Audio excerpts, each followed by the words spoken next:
We're back in 2K5, this time it'll be with the New York Giants, 74 offense, 73 defense, 76 overall. Let the rebuild begin. Even though the offense is 74 overall, that doesn't mean that there's no toys to play with. Well-dressed Amani Toomer will be our star wideout on the team, 5 straight 1,000-yard seasons. This would have been the year that he begun to regress. Makes sense as this would be his 9th season in the league. How much does he have left in the tank for this series? Another weapon on the offense will be Jeremy Shockey, entering his 3rd season and he's already in elite territory. I typically like my tight ends to be blockers. This kid can do it all. Protect the quarterback, pancake the defender, crisp route running, and can catch most passes that come his way. How is this offense only a 74? The leader in the elite class this season. No surprise, it's Mr. Good Morning America. Michael Strahan led the league in sacks last season with 18.5. He didn't earn Defensive Player of the Year. That honor went to Ray Lewis, but he did win the award back in 2001 during the record-setting and controversial 22.5 sack season. This will be his 12th year in the league. How much longer does he have before calling it a Hall of Fame career? During my San Diego rebuild,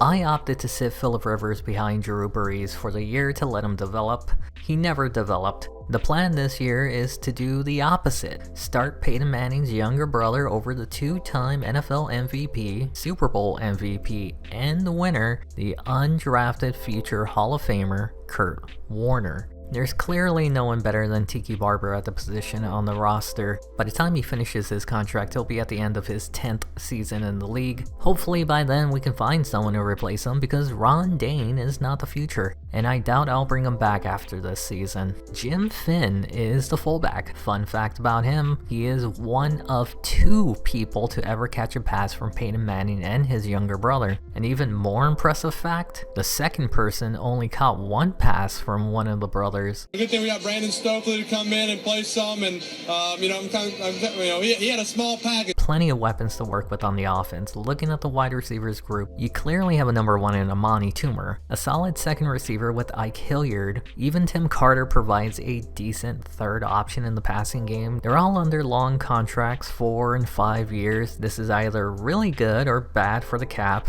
depending on how they progress. It's a good thing there isn't any holdouts in 2K5, because if there was, I can tell you right now, Jeremy Shockey would be holding out after this season. Rightfully so, he's just another good weapon, and I'm beginning to wonder why are they rated 74 overall in offense? I think I found out. Prior to coming to New York, Sean O'Hara was a starting guard in Cleveland for 2 seasons, playing out of position, but now has a chance to show he's a starter quality center. He's being paid well, there better be good development after the season. Also, why do they have so many centers? The 2 starting guards on the line will be Soybert and the rookie Chris Snee. I have hope that Snee will develop over the next few seasons. Guards and centers tend to develop pretty easily in this game. Interesting tidbit about Soybert. He was the guy who was pulled down during the infamous 49ers playoff game that wasn't called pass interference. Even looking at the starting tackles on the team, Pettigrew and Allen, I don't see how this offense should be rated 74 overall. This is a sneaky good team. Could the offensive line be better? Yes. Allen, Snee, and O'Hara aren't exactly Pro Bowlers, but they're serviceable at the moment. Moving on to the defense, and I can already see it'll be much more of a challenge. William Joseph is the guy that I can see taking the lead at defensive tackle. This is a 4-3, meaning 2 defensive tackles. Robbins will be that other. Nice to have depth in hand behind him. If there's something I've noticed, it's that a lot of these players have long contracts. Strahan is 1 starter at defensive end, Osi Umenyiora will be the other. He's going into his 2nd year, but behind him, lots of not great players with multi-year deals. At outside linebacker, there's been an injury. I had the preseason on, and Carlos Emmons was injured during simulation. He'll be out for the first half of the year. Also, who's been giving out these contracts? Because Barrett Green is expensive for the overall that he's rated. Definitely a position to beef up in the offseason. The weakest position on the team is the inside linebacker spot. Reggie Torbor is the potential starter going into the year. You probably noticed that Greason was also injured just for a week. Either option isn't that great. It's another spot to beef up in the offseason. Once again, I ask, Who's been giving up these contracts? I don't think these are based on real contracts. Larry Fitzgerald had a 2-year rookie deal in the Arizona series. Will Allen was a first-round pick. Peterson a third-round. I don't think he should have more than Allen. Besides that, we're good at corner. At strong safety, we have only one player, Sean Williams, another expensive contract for a player that isn't that good. His cap hit is through the roof as well. We can't just let him go or trade him. We need to figure out how to work around him. Omar Stoutmire is the starter at free safety. I would put Gabriel Wilson in as the starter, but I did that in one of my other series and it did absolutely nothing. Even though I know he becomes a good player in real life for a short amount of time, I'm sitting him. For those who don't remember, Matt Bryant was not selected in the 1999 draft, made it on the Giants roster in 2002, bounced around Indianapolis and Miami before landing in Tampa Bay, made a 62-yard kick, then finished his career in Atlanta. I don't think that's going to happen in this series. While Jeff Fiegels is in his 17th season in the league, I think I'm going to try my best to keep him around until he doesn't want our money anymore. He does play for 6 more seasons. I don't know if that'll happen, but I'll try. Let's start the first game of the season. The season opener will be against a division rival, the Philadelphia Eagles. We'll jump into this one in the 4th. 3 minutes left in the game. Giants down 22-6. 2nd and 12. Tiki Barber breaks one up the middle for 22 yards. They slowly whittle away. 8 yards, a first down, 7 yards, then another first down. They failed a third down. On the 4th, Tim Carter makes the catch to extend the drive. Then on another 4th down, Tim Carter with 18 yards on the first down. Drive is capped off with a Finn touchdown run. They don't go for 2, conceding the game, but they recover the onside kick. Tim Carter with a 57-yard touchdown reception. Had they gone for 2 earlier, they could have tied it here. Instead, they recover the onside kick again. Peyton's younger brother with a chance to do the impossible, but throws an interception to end the game with a loss. The Giants had heart, but it wasn't enough to overcome such a large deficit in such a short amount of time. Looking forward to the rematch. Season just started, and we're already having the second division game of the season, this time against Washington in the home opener. Redskins, Giants. Mark Brunell. Mark signals at the 24-yard line. Do they go to the end zone here? Takes a little extra time at the snap. Good pocket, slings it. And a perfect timing pattern for a touchdown. If there's one thing I know for sure, it's that after an emotional game like the one that they had last week where they almost pulled away with a win, the following week teams tend to let their guard down. In this case, the Giants forgot to put their entire team on the field. It's not shocking that they lost, it's shocking by how much they lost. They didn't just lose the game this week, they lost a big-time player for most of the season, William Peterson. They were already thin at cornerback, it's now transparent at the spot. William Joseph will also be doubtful for the week. All players named William be on high alert. We did go ahead and sign depth at the position. You're not going to find really good players once the season begins. We just need them to hold it down until he returns. This will now be the best opportunity for the first win of the season against the Cleveland Browns, and it'll be at home. Peyton's younger brother showing off the arm, almost had 300 yards in the air, 3 touchdowns. Shockey had a big day, and so did Tiki Barber. It doesn't show, but Shockey had an 83-yard touchdown reception. Tiki Barber had a 92-yard touchdown. It was 28-3 at halftime. This game wasn't as close as the scoreboard made it seem. There was another significant injury. The third corner on the team, Frank Walker, will now be out for 5 weeks. The cornerbacks group is fading away like Marty McFly. We're not going to sign depth to beef it up. They're just going to get hurt signing the contract. We'll play what we have. This week we'll be taking on the 3-0 Green Bay Packers team, and if you haven't noticed, the last 2 teams we lost to are 3-0. This doesn't look good.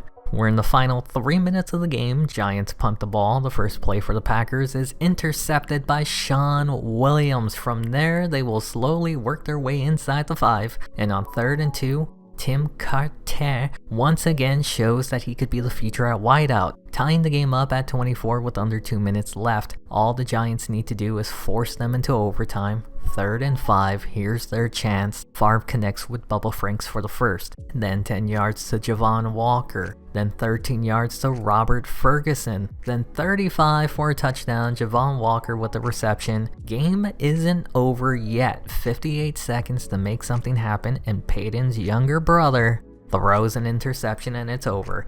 Giants, Packers. Javon Walker is so dangerous with his speed. The ball at the 27-yard line, and there's a little stutter step, and he's wide open. Touchdown! That's the second game, first one being the Eagles, that the game ended for the Giants because they threw an interception on the final drive. Been a rough start to the season for New York. We now have our third divisional game in 5 weeks to start the year. Lost the first two, but if there's anything that gives me confidence, it's that the Cowboys aren't 4-0. Battle for bottom supremacy is next. We're back in the final 3 minutes of the game. Giants ball, 3rd and 2, but they can't convert for the first, bringing out the punt unit. Dallas gets the ball at the 15. For those wondering, at slower game speeds, it does tell you what happened. I used the fastest speed. This was a blocked punt. Didn't take long, 3 straight runs by Julius Jones to give them a 7-point lead in the final 2 minutes. Plenty of time for the Giants to march down, and they throw an interception. That'll end any comeback chance. For the third time in 5 weeks, Peyton's younger brother throws an interception on the final drive, ending any chance to win the game. I was hoping to end this week by calling the Cowboys the bottom boys, but it looks like we're the giant bottoms.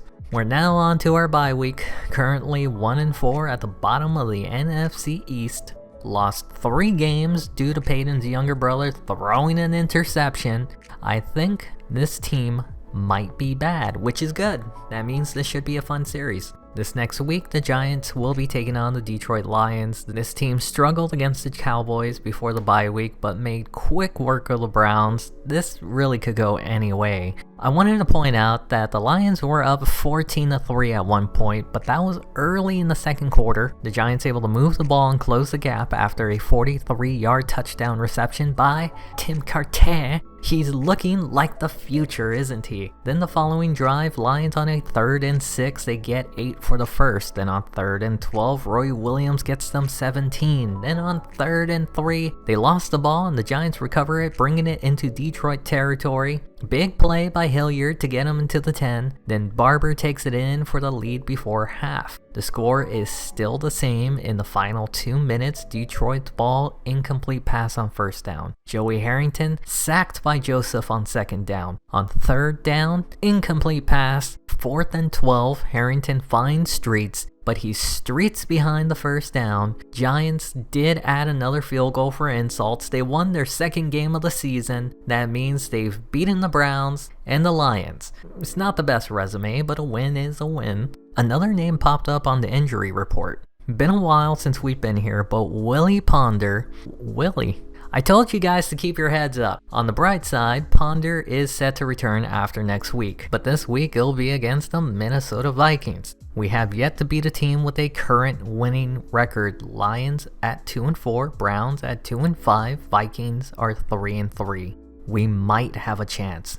Final 3 minutes of the game, Giants ball, down 17-21. How did we get here? An interception led to a short drive by the Vikings, then a fumble recovery led to their second scoring drive, scoring 14 points in less than a minute. The Giants' first touchdown came off of a 17-play drive in the second. Then in the third, Tiki Barber breaks off a 66-yard reception to tie the game. Later in the quarter, Matt Bryant gives them their first lead. Then in the fourth quarter, Giants stopped the Vikings, but gave up a first down on 4th down that would eventually lead to a Randy Moss touchdown. Now we're here. 4-yard run by Finn, 14-yard pass to Finn for a first, incomplete, then 11 to Toomer, then 6, 17 to Hilliard. They're moving it, then 2 straight incompletions, 3rd down, 6 yards to Finn. Then for the 4th time this season, Peyton's younger brother throws an interception to end the comeback.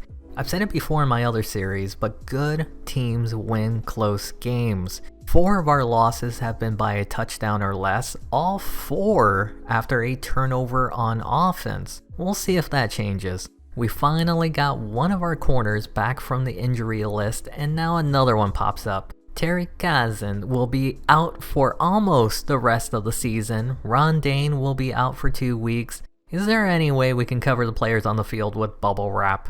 With that loss, we still haven't beaten a team with a winning record. Had we won, we still wouldn't have beaten a team with a winning record. The point is, we're not winning against a team with a winning record, which is good because we're playing the Bears next. If there's one thing so far this season I can say, it's that this team is not the worst team in the NFL, evidenced with our wins over the Lions, Browns, and Bears. Oh my. Not the best resume, but a win is a win, and we now have 3 of them. But it came at a cost, another running back on the injury list, and a severe injury to our strong safety, a cracked vertebrae neck to Sean Williams. That's not what I meant when I said to keep your head up. He kept it up so hard he cracked his neck.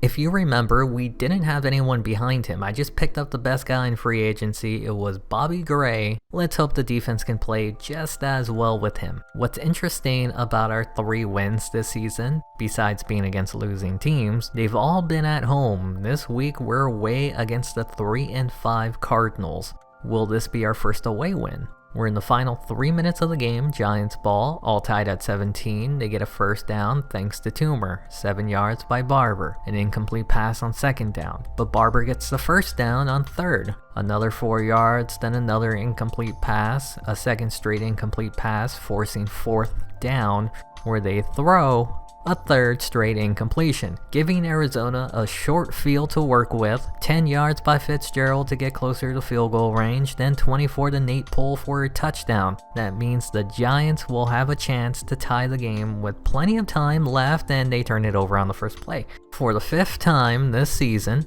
Peyton's younger brother could have led a game-winning drive or tying drive, and it ended with an interception. The growing pains of a rookie quarterback. Unfortunately for him, he's going to be without one of his better weapons, Ike Hilliard, for the week as he's out with a bruised hip. The team is broken, battered, beaten, bruised, but they're not giving up. Every loss besides the Washington one has been by a single score. Facing a good team, bad team, doesn't matter, it's still going to come down to the wire. The Falcons start the 4th quarter with the ball in the lead, 20-14. The Giants just have to make one stop, and they could be in position to win. As you can see, they couldn't stop them. 10 plays into the drive was the first 3rd down, which was converted. Then the drive stalled out, leading to a 36-yard kick by Feely to make it 23-14. Under 3 minutes, Giants convert on 3rd and 1. 4 straight runs by Tiki Barber to get him to midfield. Then on 3rd and 6, Hilliard with a bruised hip and all converts the first. Another 3rd down gets extended by a Falcons penalty. Then 12 yards to get Hilliard past 100 on the day, finishing it off with Amani Toomer to make it 21-23. They recovered 2 onside kicks in the season opener. It's not out of the realm of possibility to recover one here, but they don't, and the comeback ends. For the first time this season, the Giants did not lose the game on the final drive thanks to Peyton Manning's younger brother.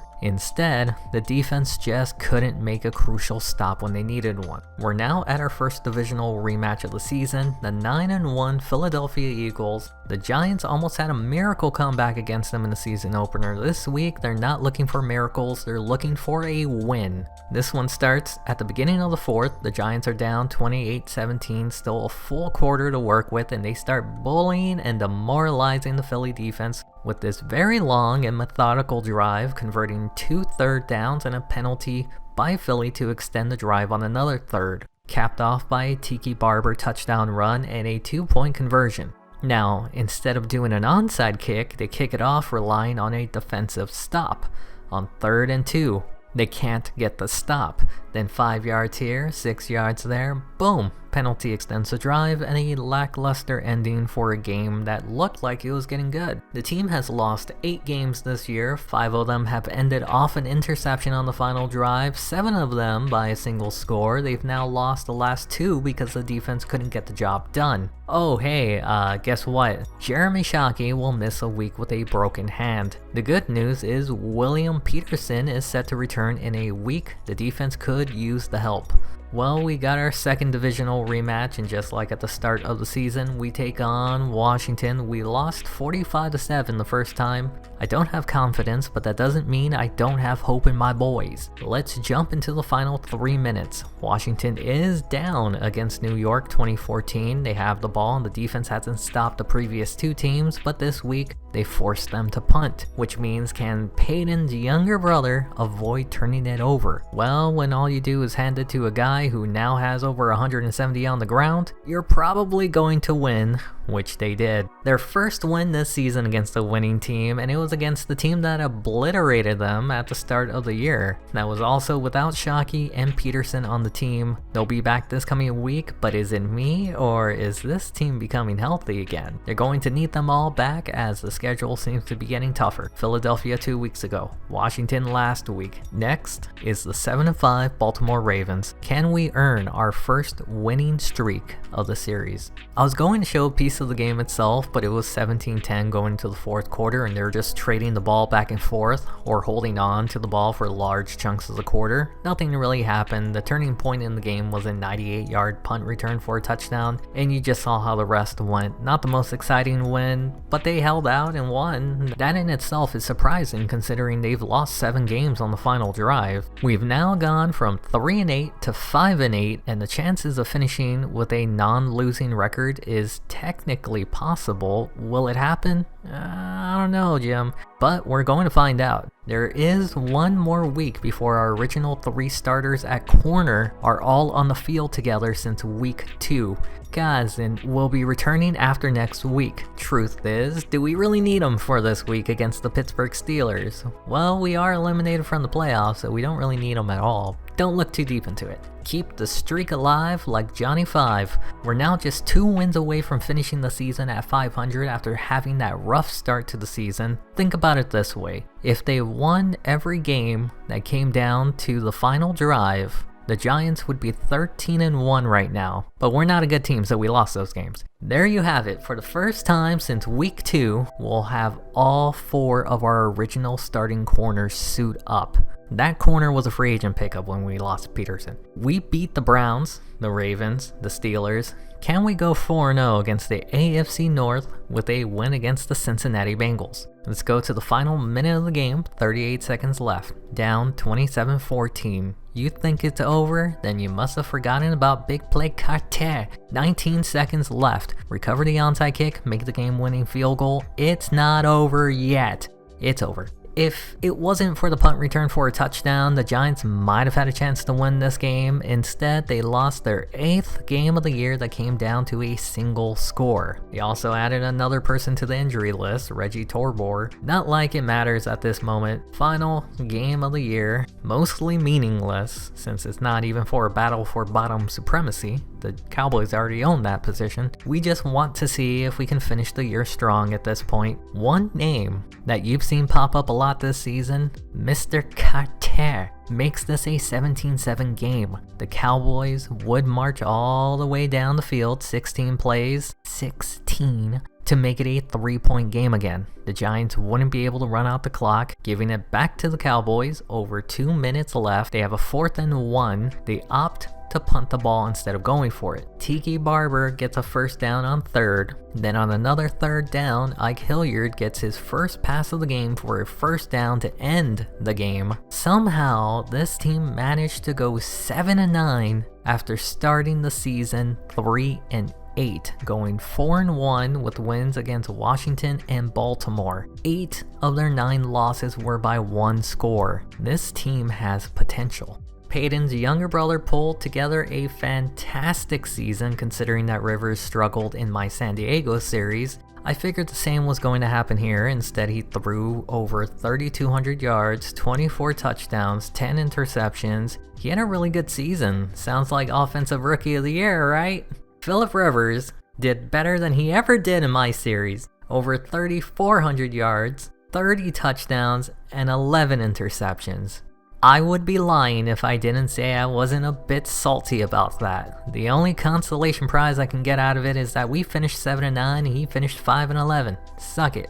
Going back to our team, the leading rusher was Tiki Barber, no surprise there. He's the best player we have at the position, over 300 carries, but his lowest career average, 4.0. Not bad, but in comparison to his previous seasons, not great. He was a solid option in the passing game. All in all, he had over 1,800 scrimmage yards and 12 touchdowns. I said Ron Dayne was not the future. Let me state it again. Ron Dayne is not the future. Neither is Amani Toomer, but I mean that more in the sense that he can't stay at his peak forever. We're more than likely going to see the deterioration of him the next few years. Not a great season, but he did lead all receivers in yards. The second was Tim Carter. That was a surprising reveal. I know that he had quite a few big plays, but I didn't think he was going to outperform Ike Hilliard. To be fair, the receivers all underperformed. Ike Hilliard was also a playmaker like Carter. The leading receiver had 587 yards, Carter had 580, and Hilliard had 578. If anything, Peyton's younger brother loves to spread the ball out evenly. The leading receiver on the team was Jeremy Shockey. Had his best season with the team, but lacking the receptions to eclipse his career high from his rookie year. He's the future of this offense. There wasn't a single player on the team with 100 tackles. They were close, Michael Strahan being the closest, 2 shy of 100, and it's impressive for a defensive end to even get that close. Even more impressive, 18 sacks on the season. Some might say this is a decline from his previous year, but I'm not even sure he's peaked yet. Shockingly, nobody else on the team had more than 5 sacks on the team. Only 4 other players had more than 1. Not on the list was the opposite starting defensive end Osi Umenyiora. He was only able to claim 1 sack on the season. He's going to have to perform better than that if he wants to stick around. The leader in interceptions was Will Allen. There was only 8 interceptions from the defense. He had half of them. He also only had 4 tackles. Assisted don't count towards it, and 1 sack. Omar Stoutmire was behind him with 3 interceptions, but a whole lot more tackles. It seems like it was the right choice to have him start over Wilson, even had a sack on the season. On the final year of his contract, and Matt Bryant had a doozy of a season, didn't attempt a single kick in the 50s, missed 5 from the 40s, missed 4 from the 30s. It's time to move on. The talk about Fiegel's retiring may have been too soon. 46.1 average, more than half of his punts landed inside the 20. There's no way he's calling it a career after that. The NFL MVP is Dante Culpepper. I wouldn't necessarily call it an amazing season. I'd argue Phillip Rivers had a better year. His rushing yards and 2 rushing touchdowns must have pushed him to the top spot. Something I didn't know about him, his original jersey number was 12. Also, this would have been the same year that he had that amazing season that would have been overshadowed by Peyton breaking Dan Marino's record. The offensive player of the year was John Kitna. You can also argue that he should have won MVP. Over 4,000 yards, 31 touchdowns, 11 interceptions. I traded for him in my Miami Dolphins rebuild. He was never that good. I wonder what that means for Carson Palmer. Defensive Rookie of the Year was Jamie Sharper. You would think 18 sacks would be enough to earn the award. I didn't realize that Jamie Sharper was selected in the expansion draft. I always thought he was a free agent pickup.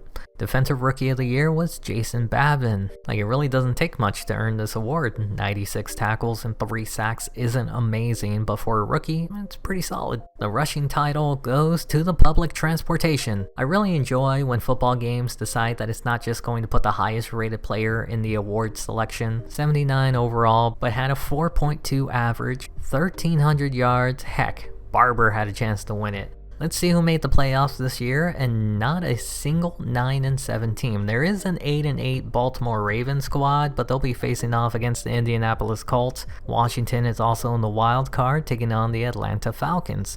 There ain't gonna be no 8-8 team moving on to the divisional round. Washington was also eliminated by the Falcons. You'd love to see it. The only wildcard teams that made it were both AFC teams, Colts and Raiders. They'll be facing off against the 12-4 Titans and 13-3 Patriots respectively. The Philadelphia Eagles currently hold the best record in the NFL at 14-2, taking on Seattle, who beat Carolina last week. They don't beat Philadelphia this week, losing by a field goal. Green Bay looks dominant. New England will be moving on after their shootout win against the Raiders. The only wildcard team that's still alive, the Indianapolis Colts. They'll be taking on the Patriots in the AFC Championship game, Green Bay and Philadelphia in the NFC, and you love to see it, Philadelphia will not be moving on to the Super Bowl. Peyton Manning continues his choke artist playoff career, which means this year's Super Bowl will be a Super Bowl 31 rematch, where the Packers won 35-21. That was against the Drew Bledsoe-led Patriots 8 years ago. How will they fare against Brady? It was much closer, but the Packers have their number again. That will be the conclusion of this video. I hope you enjoyed the shorter version of these. Next year, we're projected to be selecting 14th in the NFL draft. We're in no man's land on where we go from here, but that's all part of the fun. I'll see you all in Season 2.